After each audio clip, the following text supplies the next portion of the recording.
This is the story of a soldier of peace who gave up his life for that ideal on a battlefront in Korea.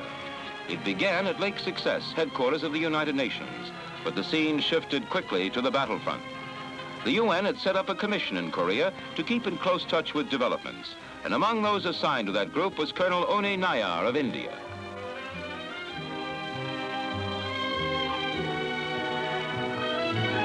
It was Colonel Nayar's job to help make up the reports that go back to Lake Success, where the Security Council had issued a ceasefire order. There was no better man for the dangerous work than this former combat correspondent and officer of the Indian Army in World War II.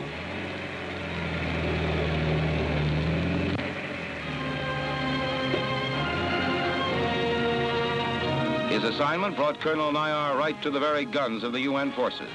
He talked with the soldiers, trying to pick up every bit of information that would help him report the fighting to the UN in accurate detail.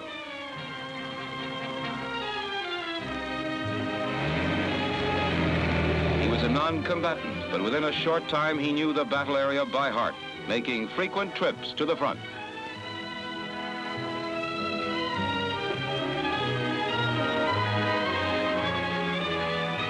Colonel Nayar also worked closely with officials of the Republic of Korea, but he felt that this was not enough, that he had to go up front to see everything with his own eyes.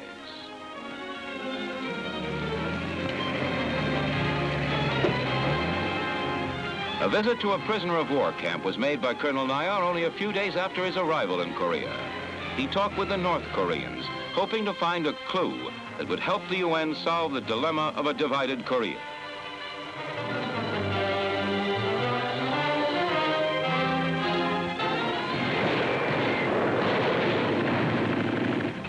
This was the most dangerous mission of all, a close-up view of the fighting in the Waegwan sector of the Naktung River battle area.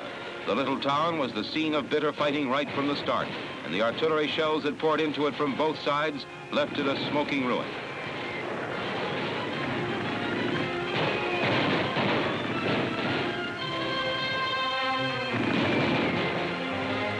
Colonel Nayar and his two aides were lucky enough to return from this tour of the battlefront, but on another visit to the Waegwan sector a few days later, the UN observer and two British newspapermen with him were killed when their jeep ran over a landmine.